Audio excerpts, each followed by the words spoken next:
Okay, we're looking at a John Deere 350C Ripper. It's a 1985 model.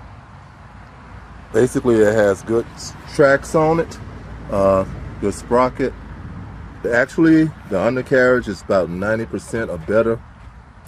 It only has maybe about a total of 90 hours on this side of the tractor, which is the right side if you're sitting on it.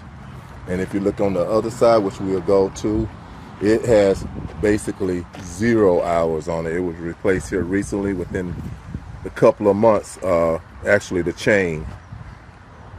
And you can see that it also has new seats on it, and it has a ripper on the back. And everything for the hydraulics works real good on this tractor. There's no problems at all. The engine runs good. It has a 3-cylinder diesel engine ended. And you can see again, you see the sprockets here are in good shape. Brand new chain. The stated rollers are in good shape. The undercarriage basically is in real good shape. There's no problems with the undercarriage. Again, you can look at the chain here. It's a pretty good little old tractor. It served me well. Basically, the only thing that's wrong with it right now is the HLR. It needs to be replaced.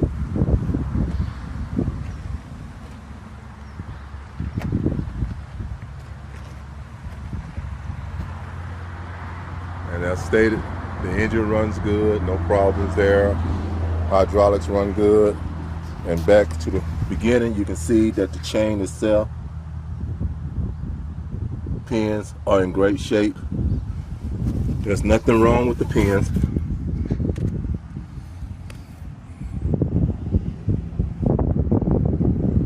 They're round like they're supposed to be.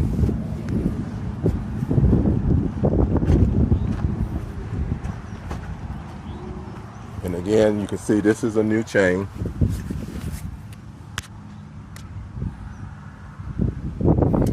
So it's a good little tractor. It's in great shape.